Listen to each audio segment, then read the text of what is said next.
नहीं ते रोड़ नहीं, किसे अख कोई अथरू नहीं, कोई। अस्सलाम वालेकुम, मैं तारक सानी ते तुसी देख रहे हो मेरे चैनल रैबर इंटरटेनमेंट प्लस। सुल्तान राही दी सुपर डुपर हिट फिल्म लैके तुहाडी खिदमत विच हाज़र हो रहे हैं। उस फिल्म का नाम है फकीरिया। 28 मई 1987 बरोज़ जुमेरात छोटी ईद के मौके पर रिलीज़ होने वाली एक सुपर डुपर हिट फिल्म फकीरिया। इस फिल्म का जो टाइटल रोल ने अदाकार सुल्तान राही ने अदा किया है, तो सुल्तान राही ने इस फिल्म के अंदर डबल रोल किया है और इस डबल रोल की वजह तो यह फिल्म सुपर डुपर हिट हुई। एक प्यो का रोल सी और एक पुत्र का रोल सी और दोनों रोल के अंदर सुल्तान राही ने बड़ा ही बेहतरीन काम किया है। इस फिल्म के बारे तुहानू मुकम्मल मालूमात देंगा, तुसी मेरी वीडियो पूरी देखनी है। इस फिल्म के अदाकार सुल्तान राही। जे तू रंगना दी धी है तो फिर तेनू मारना क्यों चाहता? तो सुल्तान राही ने जैसा कि मैं तुहानू पहले दसिया कि इस फिल्म के अंदर डबल रोल किया है। पहले प्यो होंदा है और जो प्यो होंदा है उसका नाम फलक शेर होंदा है और जो पुत्र होंदा है उसका नाम सुल्तान शेर होंदा है। अंजुमन। सारी दुनिया अपने रंग बदलती है, ऐ ना मुस्कुरांदा। अंजुमन ने इस फिल्म के अंदर सोनी का किरदार अदा किया है और सोनी जिहड़ी होंदी है एक होटल वाला होंदा है, उसदी धी होंदी है और होटल के उत्ते ही वो काम करती है। मुमताज। नुकसान हो जाए। मुमताज ने इस फिल्म के अंदर एक मछेरे की धी का किरदार अदा किया है जिसकी इज्जत एक शख्स लुट लैंदा है। वो आगे चल के मैं तुहानू दसांगा कि वो बंदा किहड़ा सी जिहड़ा ओहदी इज्जत लुट लैंदा है और ओहदे नाल प्यार का धोखा करता है। मुस्तफा कुरैशी। हो सकता है तू ये बच्चा। मुस्तफा कुरैशी ने इस फिल्म के अंदर शान का किरदार अदा किया है और शान जिहड़ा होंदा है एक लावाली तबीयत का मालिक होंदा है और जागीरदार का पुत्र होंदा है और सुल्तान राही का वो वीर होंदा है। जुमरद। कोई होर बद्दुआ न देवी सुखा। जुमरद ने इस फिल्म के अंदर हाफ तक यानी कि अद्धी फिल्म तक काम किया है। बड़ा ही बेहतरीन काम किया जुमरद ने और उसके कैरियर की फकीरिया जिहड़ा ना जुमरद के कैरियर की बड़ी बेहतरीन फिल्म है। और रंगड़ कुड़ी का किरदार उन्हें अदा किया जिहड़ी एन शादी वाले दिन फरार होके आ जाती है और रंगड़ उसका पीछा करते हैं और जुमरद का नाम रेशमा होंदा है। नगमा। मार नहीं सके ते हुण रन्ना दिया दावा ना। नगमा ने फिल्म के अंदर सुल्तान राही की बीवी का किरदार अदा किया है। पहले सुल्तान राही की बीवी होंदी है और उस तो बाद सुल्तान राही की मतरेई मां होंदी है और जुमरद के मरण तो बाद यानी कि अद्धी फिल्म के अंदर जुमरद मर जाती है।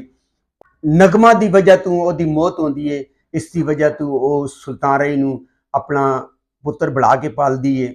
बहार बेगम। नहीं होवेगा ते खून दे दरिया वग जा। बहार बेगम ने इस फिल्म के अंदर सुल्तान राही की मां का किरदार अदा किया है और एक अखड़ किस्म की जागीरदारनी होंदी है जिहड़ी सुल्तान राही नूं बचपन विच हवेली च ओहदी परवरिश करती है, लेकिन उदों सुल्तान के नाम तो बजाय उन्होंने फकीरा के नाम से पुकारती है। सावन। बागर लगा है, मौत नूं सामने देख के भी नहीं डरिया। सावन ने इस फिल्म के अंदर रंगड़ सरदार का किरदार अदा किया है जिहड़ा एक जाबर किस्म का शख्स होंदा है।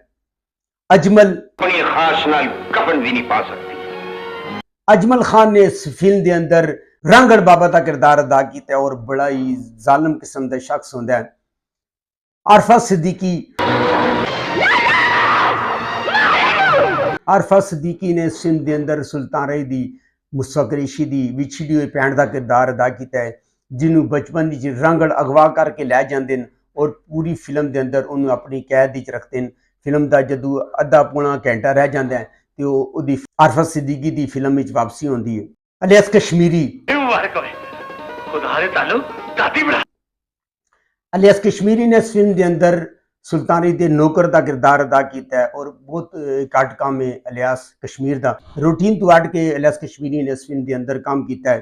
ताया बरकत। ताया बरकत ने इस फिल्म के अंदर अंजुमन के प्यो का किरदार अदा किया है और वो होटल वाला होंदा है। सजाद किश्वर। पता नहीं मछेरियां दी इज्जत दे ताज। सजाद किश्वर ने इस फिल्म के अंदर मुमताज के प्यो का किरदार अदा किया है यानी कि मछेरा होंदा है। एक दो छोटी छोटी एंट्रियां नेमत सरदियां दे भी एक दो छोटियां छोटियां एंट्रियां।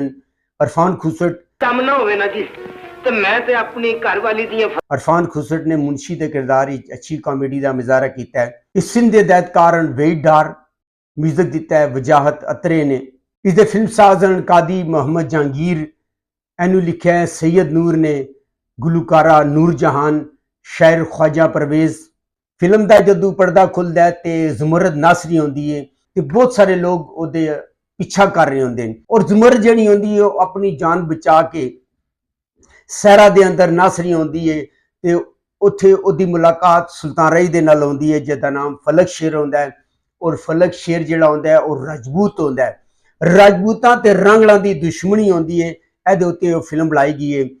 ਖੈਰ ਫਲਕ ਸ਼ੇਰ ਜਿਹੜਾ ਹੁੰਦਾ ਹੈ ਉਹਨਾਂ ਰਾਂਗਲਾਂ ਦੇ ਨਾਲ ਮੁਕਾਬਲਾ ਕਰਕੇ ਜ਼ੁਮਰਦ ਨੂੰ ਬਚਾ ਕੇ ਆਪਣੇ ਘਰ ਲੈ ਜਾਂਦਾ ਹੈ ਔਰ ਘਰ ਜਦੋਂ ਲੈ ਕੇ ਜਾਂਦਾ ਹੈ ਤੇ ਉੱਥੇ ਉਹਦੇ ਨਾਲ ਆਪਸ ਵਿੱਚ ਉਹਨਾਂ ਦਾ ਪਿਆਰ ਹੋ ਜਾਂਦਾ ਹੈ ਔਰ ਉਹ ਮਾਂ ਕੋਲੋਂ ਛੁਪ ਕੇ ਉਹਦੇ ਨਾਲ ਨਿਕਾਹ ਕਰ ਲੈਂਦਾ ਹੈ।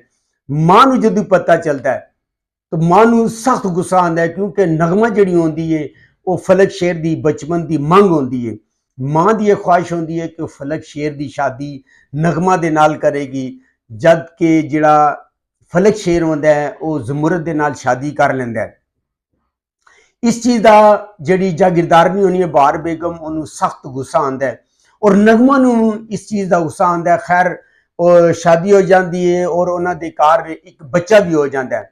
ਜਦੋਂ ਉਹਦੇ ਘਰ ਬੱਚਾ ਹੁੰਦਾ ਹੈ ਤੇ ਜ਼ੁਮਰਦ ਜਿਹੜੀ ਉਹਨੂੰ ਮਜਬੂਰ ਕਰਦੀ ਹੈ ਕਿ ਉਹ ਨਗਮਾ ਦੇ ਨਾਲ ਵੀ ਸ਼ਾਦੀ ਕਰ ਲਵੇ। ਉਹ ਜ਼ੁਮਰਦ ਦੇ ਮਜਬੂਰ ਕਰਨੇ ਤੇ ਨਗਮਾ ਦੇ ਨਾਲ ਵੀ ਸ਼ਾਦੀ ਕਰ ਲੈਂਦਾ ਹੈ ਔਰ ਸ਼ਾਦੀ ਕਰਕੇ ਜਦੋਂ ਨਗਮਾ ਉਹਦੇ ਘਰ ਆਉਂਦੀ ਹੈ ਤੇ ਉਹ ਜ਼ੁਮਰਦ ਨੂੰ ਤਾਨੇ ਦਿੰਦੀ ਹੈ ਕਿ ਤੂੰ ਇੱਕ ਨਸੀ ਹੋਈ ਔਰਤ ਹੈ। ਜਦੋਂ ਜ਼ੁਮਰਦ ਨੂੰ ਇਹ ਤਾਨੇ ਸੁਣਦੀ ਹੈ ਉਹਨੂੰ ਗੁੱਸਾ ਆਉਂਦਾ, ਉਹ ਜਾਂਦੀ ਹੈ, ਉਹ ਜਾ ਕੇ ਰਾਂਗਲਾਂ ਨੂੰ ਪੈਗਾਮ ਦਿੰਦੀ ਹੈ ਕਿ ਮੈਂ ਵਾਪਸ ਆ ਰਹੀ ਹਾਂ। ਰਾਂਗਲ ਆਉਂਦੇ ਨੇ ਔਰ ਉਹਨੂੰ ਕਤਲ ਕਰ ਦਿੰਦੇ ਨੇ। ਜਦੋਂ ਨਗਮਾ ਨੂੰ ਇਸ ਚੀਜ਼ ਦਾ ਪਤਾ ਚੱਲਦਾ ਹੈ ਕਿ ਜਿਹੜੀ ਜ਼ੁਮਰਦ ਹੈ ਉਹਦੀ ਵਜ੍ਹਾ ਤੋਂ ਕਤਲ ਹੋ ਗਈ ਹੈ, ਉਹਨੂੰ ਸਖਤ ਅਫਸੋਸ ਹੁੰਦਾ ਹੈ ਔਰ ਉਹ ਆਪਣੇ ਜਿਹੜਾ ਉਹਦਾ ਪੁੱਤਰ ਹੁੰਦਾ ਜ਼ੁਮਰਦ ਦਾ ਉਹਨੂੰ ਉਹ ਪੁੱਤਰ ਬਣ ਕੇ ਪਾਲਦੀ ਹੈ। ਇਧਰ ਨਗਮਾ ਦੇ ਘਰ ਦੋ ਜੁੜਵਾ ਬੱਚੇ ਹੁੰਦੇ ਨੇ, ਇੱਕ ਧੀ ਤੇ ਇੱਕ ਪੁੱਤਰ।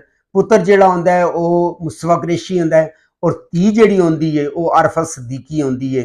ਆਰਫਤ ਸਿੱਦੀਕੀ ਨੂੰ ਬਚਪਨ ਵਿੱਚ ਰਾਂਗਲ ਅਗਵਾ ਕਰ ਲੈਂਦੇ ਨੇ ਔਰ ਫਕੀਰੀਆ ਜਿਹੜਾ ਸੁਲਤਾਨ ਰਈ ਹੁੰਦਾ ਹੈ ਉਹ ਇਸ ਗਮ ਦੀ ਵਜ੍ਹਾ ਤੋਂ ਘਰ ਛੱਡ ਦਿੰਦਾ ਹੈ, ਚਲਾ ਜਾਂਦਾ ਹੈ। ਅੰਜਮਨ ਨੇ ਫਿਲਮ ਦੇ ਅੰਦਰ ਇੱਕ ਹੋਟਲ ਵਾਲੀ ਦਾ ਕਿਰਦਾਰ ਅਦਾ ਕੀਤਾ ਹੈ ਔਰ ਹਰ ਫਿਲਮ ਦੀ ਤਰ੍ਹਾਂ ਜਿਹੜੀ ਹੋਟਲ ਵਾਲੀ ਹੁੰਦੀ ਹੈ ਔਰ ਸੁਲਤਾਨ ਰਈ ਦੇ ਨਾਲ ਪਿਆਰ ਕਰਦੀ ਹੈ। ਸ਼ਾਨ ਜਿਹੜਾ ਮੁਸਤਫਾ ਕੁਰੈਸ਼ੀ ਹੁੰਦਾ ਉਹ ਲਾਭ ਉਬਾਲੀ ਤਬੀਅਤ ਦਾ ਮਾਲਕ ਹੁੰਦਾ ਹੈ, ਉਹ ਯੈਸ਼ ਕਿਸਮ ਦਾ ਮਾਲਿਕ ਹੁੰਦਾ ਹੈ। ਉਹ ਮਛੇਰਨ ਹੁੰਦੀ ਹੈ, ਮੁਮਤਾਜ਼ ਉਹਦੇ ਨਾਲ ਪਿਆਰ ਕਰਦਾ ਹੈ, ਉਹਦੀ ਇੱਜ਼ਤ ਲੁੱਟ ਲੈਂਦਾ ਹੈ ਔਰ ਇਹ ਫਿਲਮ ਜਿਹੜੀ ਹੈ YouTube ਤੇ ਮੌਜੂਦ ਹੈ, ਤੁਸੀਂ ਜਾ ਕੇ ਵੇਖ ਸਕਦੇ ਹੋ। बड़ा अच्छा म्यूजिक है, बड़ी अच्छी कहानी है और बड़ी ज़बरदस्त फिल्म है और YouTube ਤੇ ਮੌਜੂਦ ਹੈ, ਤੁਸੀਂ ਜਾ ਕੇ ਵੇਖ ਸਕਦੇ ਹੋ। ਅਗਰ ਤੁਹਾਨੂੰ ਮੇਰੀ ਮਾਲੂਮਾਤ ਅੱਛੀ ਲੱਗੇ ਕਮੈਂਟਸ ਕਰੋ ਪਿਆਰਾ ਜਾ, ਮੇਰੇ ਚੈਨਲ ਨੂੰ ਲਾਈਕ ਕਰਿਓ ਔਰ ਇਹ ਵੀਡੀਓ ਤੁਸੀਂ ਪੂਰੀ ਵੇਖਣੀ ਹੈ ਤੇ ਅਗਲੀ ਵੀਡੀਓ ਤੱਕ ਰੱਬ ਰਾਖਾ।